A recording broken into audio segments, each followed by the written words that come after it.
Bienvenue dans les Seigneurs, bonjour, moi c'est le pasteur Yann. Comme chaque jeudi, nous nous retrouvons pour notre programme Parole de connaissance. Aujourd'hui, nous continuons notre série d'enseignements sur l'Alliance et là, nous allons aborder l'Alliance de David qui a la particularité d'être une alliance royale. Vous savez, le Messie annoncé par Jacob dans le livre de Genèse devait venir de la tribu des Judas. Et ce Messie de la tribu des Judas devrait donc descendre de la lignée des Judas. Il est arrivé quelque chose d'improbable dans l'histoire d'Israël parce que la royauté a été donnée à la tribu des Judas, mais Saül a été un roi puisque Israël a demandé un roi avant le temps que Dieu avait prévu d'établir un roi en Israël. Le peuple a demandé.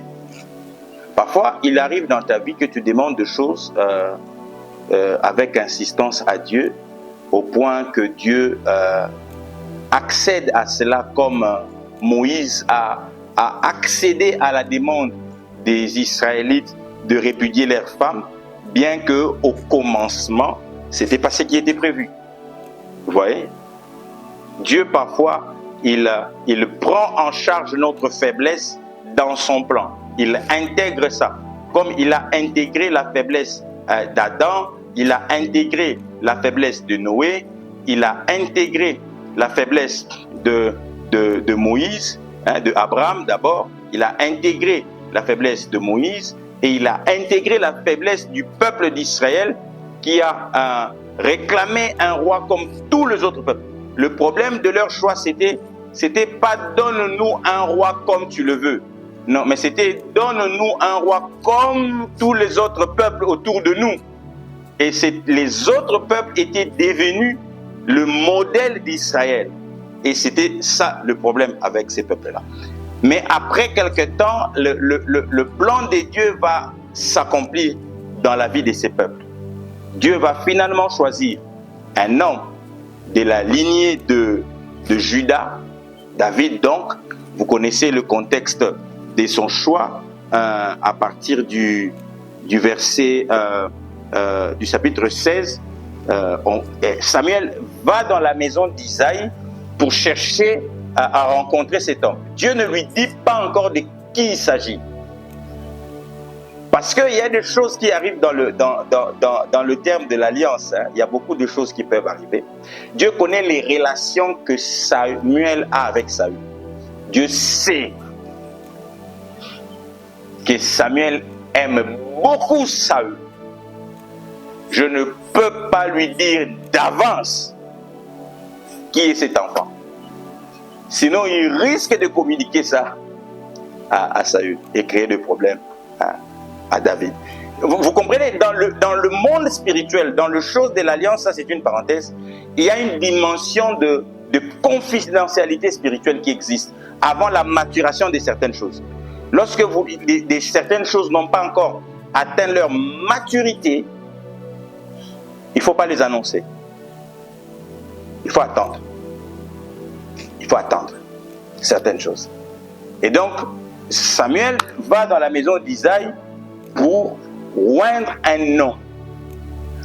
Nous avons dit au départ que les alliances évoluent depuis l'alliance d'Adam pour atteindre une maturité au niveau de l'alliance en Christ. Ça, c'est la plénitude, la complétude de l'alliance.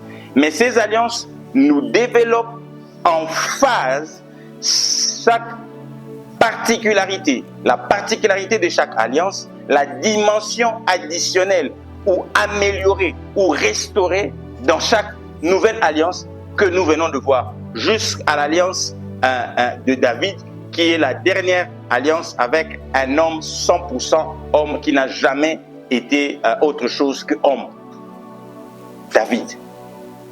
Et donc, Dieu veut faire de David un roi. Mais pour que David sache que sa royauté est une fonction, Parce que c'est ça avec Dieu. Dieu veut que son peuple, ceux qui sont en alliance avec lui, sachent qu'il les établit, non pas pour la jouissance, mais pour la mission. Ce n'est pas pour jouir que nous sommes pasteurs, mais c'est pour une mission. Ce n'est pas pour la célébrité que nous sommes prophètes. C'est pour une mission. C'est comme ça le prophète de l'Ancien Testament, ce n'étaient pas des hommes célèbres. C'était des hommes qui vivaient cachés longtemps. Ils ne sortaient que lorsqu'il y avait un message de Dieu pour donner une direction à la nation. Mais aujourd'hui, les prophètes, nous sommes le plus populaire, le plus célèbre, les plus courants, les plus sur les réseaux sociaux possibles. Mais en même temps, l'accès pour donner le message au peuple, ce n'est plus gratuit comme c'était à l'époque. À l'époque, le prophète, quand il venait, il levait soit la main gauche pour annoncer la mauvaise nouvelle ou la main droite pour annoncer la bonne nouvelle. Mais il venait, il annonçait gratuitement et rentrait. Soit à Shiloh, soit où ces prophètes-là résidaient. À Jéricho, selon le cas. Et il rentrait. Mais aujourd'hui, le prophète, c'est quelqu'un d'inaccessible, de très célèbre sur les réseaux sociaux, toujours là, réseaux sociaux, mais de totalement inaccessible au peuple, mais très accessible aux gens qui n'affectent pas la vie. Ils aiment les célébrités mondaines, ils ne changent pas leur vie, mais ils aiment bien s'afficher avec les célébrités mondaines. Aimer le monde veut dire aller vers eux pour le changer. Il n'y a pas un autre amour en dehors d'amener les hommes à entrer en alliance avec Dieu. Si ce n'est pas pour les amener, leur parler de Jésus et leur dire que cette vie qu'ils mènent, ce n'est pas la vie que Dieu attend d'eux. Il faut qu'ils sortent de là parce qu'ils sont dans l'occultisme, ils sont dans l'homosexualité, ils sont dans toutes ces choses sales. Si ce n'est pas pour leur dire ça, ce n'est pas l'amour que vous leur amenez. C'est autre chose. On les approche pour leur dire, comme Christ a fait avec Zachée, ce que tu fais, c'est pas bien. Répands-toi. Et Zachée s'est repenti, s'est abstinente. Combien de hommes du monde, ces pasteurs qui aiment bien s'afficher avec eux, ont déjà réussi à gagner à l'église? Depuis tout le temps qu'ils s'affichent avec eux, Christ a fait une journée avec Zachée et Zachée est venu en Christ. Une journée. Combien de temps vous passez avec eux, vous dansez avec eux, ils vous invitent dans leur fête, vous y allez, mais ils ne changent pas, mais vous aimez vous afficher avec eux. Et vous le justifiez. Dieu, quand il nous appelle, c'est pour une mission. Sauver le monde. Il n'y a pas deux missions. Quand il nous confie une fonction, je dis bien fonction, ce n'est pas un titre, c'est une fonction de roi, de prophète, de pasteur, d'apôtre. C'est une fonction. C'est pour sauver le monde. Et David a reçu dans sa vie une fonction de roi pour exercer sa royauté afin d'orienter le peuple par son ministère royal vers la soumission à Dieu. Qu'est-ce que tu fais de ce que Dieu t'a fait? Est-ce que le peuple de Dieu est orienté par toi? Est-ce que le monde est gagné par toi? L'alliance royale en Christ permet aux hommes de Dieu, aux chrétiens, de régner sur le domaine séculier, afin de convaincre le monde que le christianisme n'est pas une relation qui te déconnecte du séculier, non. Mais c'est une relation avec Dieu qui te permet de recevoir la totale sagesse de Dieu afin de transformer le monde. C'est ce que l'alliance royale amène. Parce qu'il y a des hommes qui sont dans les affaires, qui sont dans l'administration, qui sont dans la politique, qui pensent que le christianisme est totalement en contradiction avec ce qu'ils font. Qui pensent qu'ils ne peuvent que servir Dieu dans le sacerdoce strict. Éphésiens 4, 10 à 11. Non, on ne sert pas Dieu que dans le sacerdoce strict. L'alliance avec Dieu est tellement ouverte qu'il permet aux hommes qui évoluent dans le commerce de servir Dieu en faisant le commerce. de gagner des âmes en faisant le commerce. David, aujourd'hui nous lisons le psaume, c'était un roi qui écrivait. On force les choses pour l'appeler prophète. David, c'est avant tout un roi qui écrit et qui édifie des prophètes et des pasteurs et tout le monde. C'est un roi, David. C'est un roi, un guerrier, un roi pur, de la pure royauté séculière qui existe, mais qui a consacré sa vie à faire du peuple de Dieu des disciples. Jusqu'aujourd'hui, David, par ses écrits, il forme des disciples. Mais aujourd'hui, nous, le pasteur, nous avons réussi à faire croire aux chrétiens que servir Dieu, c'est simplement dans le sacerdoce, à l'église, en tant que pasteur, berger, prophète, apôtre, docteur. Non.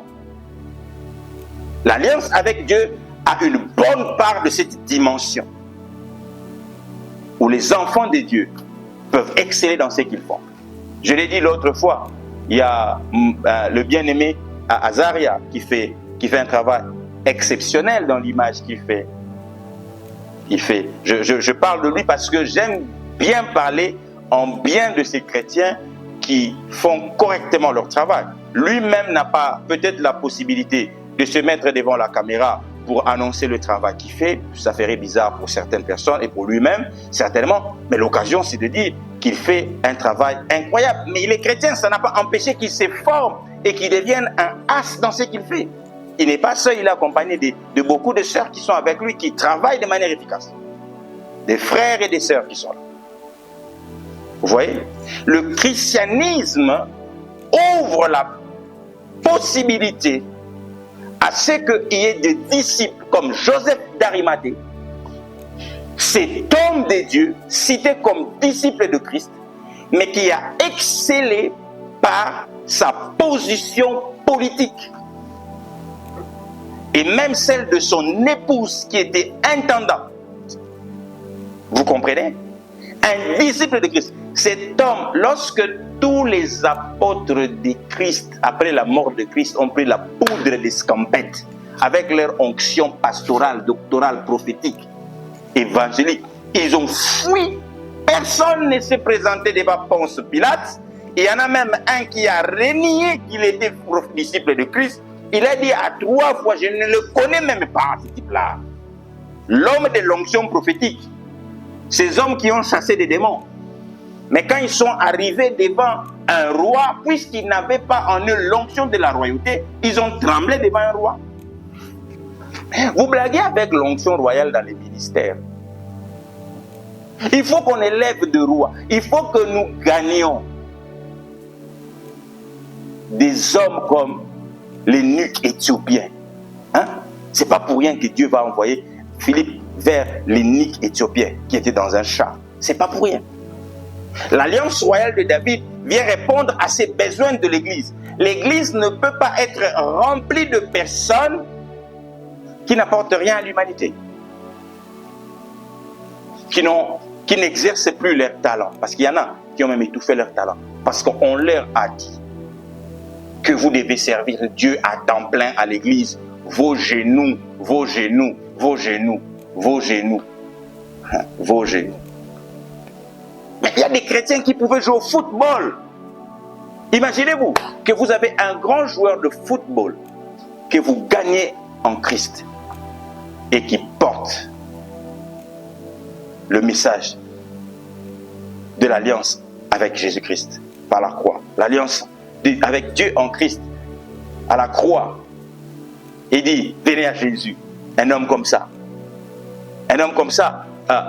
gagnerait plus qu'un pasteur qui est devant la chaire avec 1000 membres. Cet homme-là, il gagnerait 10 000 en une journée. Un homme comme Trump. Combien de problèmes Trump a résolus qui n'étaient que des combats, des prières pour le pasteur? Trump, avec la signature d'une ordonnance, a réglé le problème avec le LGBT. Avec une ordonnance, une signature. Mais des pasteurs ont fait des jeûnes à la montagne et des jeûnes n'ont donné rien. Mais le roi est venu il signe et c'est fini. Il faut élever le niveau du christianisme jusque-là. Dieu va établir le roi. Écoutez bien aimés, que personne ne vous trompe. La foi n'est pas à séparer de la politique. Toute l'histoire de la Bible, Dieu s'est impliqué dans la politique, pas seulement d'Israël, mais même des pays voisins. Dieu lançait même des prophéties contre le roi de pays voisins. Parce que Dieu s'implique. Il est allé en Égypte, il a renversé l'ordre institutionnel en Égypte. Parce que le christianisme doit déterminer l'issue de la politique. Nous sommes dans ce monde, même si nous ne sommes pas de ce monde. Et nous devons influencer ce monde. C'est parce que nous dormons que les occultistes, eux, ils sont en train de nous damer des pions. Aujourd'hui, l'Église est sortie de l'école. Dans plusieurs écoles en Europe, on enseigne les choses de LGBT. Mais le cours de la foi a été sorti parce qu'on a dit il ne faut plus afficher votre foi en public. Mais eux, ils ont le droit de brandir leur drapeau multicolore là. Ils ont le droit d'amener ça même à l'école. Eux, ils ont le droit. Mais l'Église n'a pas le droit. Pourquoi? Parce que l'Église a mis de côté la royauté et on a été chassé de là. On nous a amené une théorie de la laïcité. C'est encore une première bataille que nous avons perdue. Il n'y a pas de laïcité. Et ils ne sont pas laïcs, ils sont diaboliques. Ils ne sont pas laïcs. Ceux qui disent qu'ils sont laïcs, non. Ils cachent leur diabolicité derrière la laïcité. Ils sont diaboliques. Mais l'Église, nous sommes sortis. Dans des hôpitaux, avant, je savais que dans des hôpitaux, le pasteur pouvait entrer prier pour des hommes. On appelait même le pasteur. Mais aujourd'hui, on a fait croire aux gens que c'est rien ces choses-là. Et l'Église est en train de sortir. Sortir à chaque fois. Alors que Dieu nous dit, entrez dans la royauté. Et les autres disent, non, vous êtes des hommes de Dieu, vous ne pouvez pas vous occuper de ça. Mensonge, on va s'occuper de ça. Et j'en appelle aux chrétiens intègres, compétents, de prendre cette question en main pour sauver ces pays. C'est l'onction royale qui va changer l'histoire de ces pays. Les prophètes, ils ont longtemps parlé. Ça n'a pas marché. C'est l'onction royale qui va changer l'histoire de ces pays, je vous dis. C'est le roi qui... Le roi, il peut bloquer tous les pasteurs. Là, il dit, vous ne voyagerez pas, on ne voyagera pas. Le roi, il peut ouvrir le champ à l'évangile avec une seule ordonnance. Il signe une ordonnance et l'évangile accède aux écoles. Le roi peut prendre une ordonnance pour réduire l'expansion du mal. Avec une seule ordonnance, l'expansion du mal est réduite. Avec une seule ordonnance. Mais on nous a convaincus. Et maintenant, lorsque le roi païen prend le pouvoir, et vous voyez des prophètes qui s'approchent courbant le dos vers les rois païens, qui sont obligés parfois d'accompagner dans des boîtes de nuit pour voir comment est-ce qu'ils vivent leur vie mondaine. Et parfois le prophète est obligé de tomber dans cette vie mondaine. Pourquoi? Parce qu'on n'a pas de roi chrétien à la tête de notre nation. Oh, bien-aimé dans le Seigneur. Dieu a dit à Samuel, je dois changer de roi à la tête de mon peuple. Celui qui est là, il s'est écarté. Il ne m'obéit pas. Il faut l'écarter. Allez chercher un autre. Je demande que là où tu es, tu pries. Oh, toi qui me suis. Que Dieu t'établisse là où les infidèles ont pris le contrôle. Que Dieu le renverse. Qu'il te place toi. Mais quand Dieu te placera là, ta responsabilité sera de te conduire conformément à l'alliance de Dieu. C'est ça ta responsabilité. Faire le bien et t'éloigner du mal. C'est ça ta responsabilité. Bien-aimé dans le Seigneur. L'onction royale. Nous avons besoin de ça dans l'église. Il y a beaucoup d'églises aujourd'hui qui souffrent. Problème de financement. Les pasteurs, parfois certains, sont le vouloir. D'autres, ils sont par nature cupides. Mais d'autres ne le sont pas. Mais ils sont devant des défis, des finances incroyables de leur propre vie. Et pour les ministères, ils sont parfois réduits à quémander. Parfois réduit à ponctionner parce que bailleur a yeli pasteur na liboso anda mbongo offrande za wana pasteur atali dignité na ye bosa na nzambe azui mbongo offrande afuteli loyer na ye. Mais pourquoi? Parce que l'Église n'a pas prêché des hommes qui se promènent dans le char. Nous nous sommes éloignés d'eux. Nous les avons évités. Nous les avons éloignés de nous. Nous n'avons pas prêché l'évangile à ces gens. Et lorsque nous nous sommes approchés d'eux, nous n'avons pas vécu différemment d'eux. Je parle avec l'âme dans mon cœur. Les pasteurs et les chrétiens qui vivent avec les hommes qui ne sont pas de l'intérieur, ils ne montrent aucune différence. Comment voulez-vous qu'ils aient envie de vivre comme vous? Ils ne trouvent pas la différence. La conduite que vous devez avoir doit être l'élément essentiel qui marque la différence entre nous et ceux du dehors. La conduite. Parce que s'il n'y a aucune différence, ceux du dehors diront, mais pourquoi je viendrai? Pourquoi je viendrai vers votre Dieu? Parce que tous tombons dans le même impudicité, tous tombons dans le même faiblesse. Mais sur le plan de l'apport dans la communauté, nous apportons plus que vous. Pourquoi viendrais-je chez vous?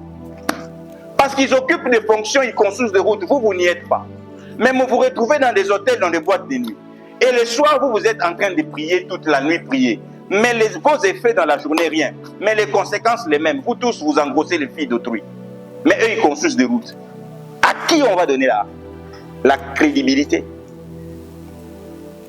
L'option royale, c'est être capable d'affecter le monde. C'est d'être capable de changer le monde. C'est d'être capable d'apporter la paix. Nous sommes le sel de la terre. Nous sommes le sel de la terre. Nous sommes la lumière du monde. Je prie, bien-aimé dans le Seigneur, que ta vie soit réellement et effectivement une lumière dans ces mondes. Que ta vie soit effectivement une lumière dans ces mondes. Au nom tout-puissant de Jésus. Que ta vie soit effectivement une lumière dans ces mondes. David, lorsque Saoul va le chercher, David montre qu'il est effectivement une solution. La première chose qu'il arrive, sa présence aux côtés de Saül règle le problème de la maladie de Saül. Rien que sa présence. Qu'est-ce que ta présence a réglé comme problème là où tu travailles? Qu'est-ce que ta présence a réglé comme problème là où tu vis, dans ton quartier, dans ta famille? Est-ce que quand tu rentres chez toi, les gens sont en paix ou bien dès que tu rentres, les gens sont dérangés? Est-ce que tu apportes la paix aux gens qui sont avec toi? Est-ce que tu apportes la joie aux gens qui sont avec toi? Est-ce que ton cœur apporte la paix au cœur de Dieu? Est-ce que ça apporte la joie à l'âme de Dieu? Vous voyez? David, première chose, il apporte la paix. Deuxième chose de David, il porte la paix dans le cœur. Deuxième chose, David vient régler le problème qui troublait son peuple. Goliath. David est un homme de Dieu, mais pourquoi? Pour régler le problème qui trouble son peuple. Un homme s'élève, Goliath. Oh, que l'onction de David soit votre partage, afin que vous soyez capable de régler le problème partout où vous êtes. Que vous soyez un homme qui apporte les solutions, pas le problème. Que vous réfléchissez seulement aux solutions. Au nom de Jésus. Que même pour votre propre vie, quand vous allez vous réveiller le matin, ne faites pas la liste de vos problèmes. Faites la liste des solutions à vos problèmes. Il y a un problème. Quelle est la solution? Cochez, j'ai trouvé la solution à ces problèmes. Que l'esprit de solution vous habite et que l'esprit de problème vous quitte. Au nom de Jésus. David, quand il arrive, tout le monde montre le problème. Il dit, le problème est là. Goliath est là. Le problème d'Israël, c'est ça. Goliath, il est là. C'est lui notre problème. Goliath, il est là. Il est là. David dit, c'est lui le problème. Il dit, mais c'est un incirconcis. Ha! Il dit, regarde, quand vous êtes dans l'alliance, vous voyez les choses différemment. Parce que votre vie devient la vie de Dieu. Votre vision devient la vision de Dieu. David, il est en alliance. Il voit Goliath. Il dit, mais c'est un incirconcis, c'est lui-là. Mais les autres voyaient un malabar. Mais lui, il voyait un incirconcis. Il dit, mais c'est un incirconcis. Vous voyez votre problème comme un incirconcis. Un problème qui n'a pas de place dans votre vie. Vous voyez votre problème comme ça, comme un incirconcis. David regardait à Goliath. Il dit, c'est un incirconcis. Il parle aux problèmes. Parfois, il faut parler à vos problèmes. Dites-leur que je veux couper ta tête. Je vais t'exposer aux oiseaux. Ils vont te bouffer, toi, problème.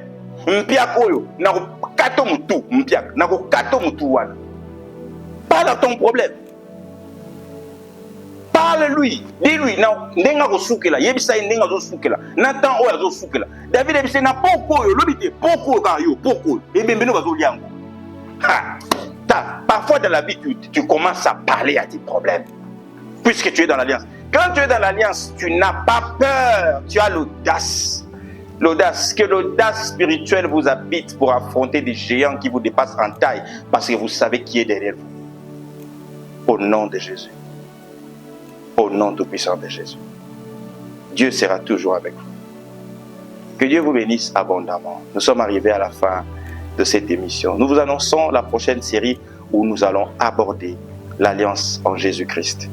Ça sera une série parce que nous allons entrer en détail pour voir le début jusqu'à l'aboutissement et jusque dans notre vie aujourd'hui. Comment est-ce que nous pouvons bénéficier de merveilles de cette alliance parfaite de Dieu en Jésus-Christ. Le rendez-vous est fixé pour jeudi prochain. Dieu vous bénisse abondamment. Amen.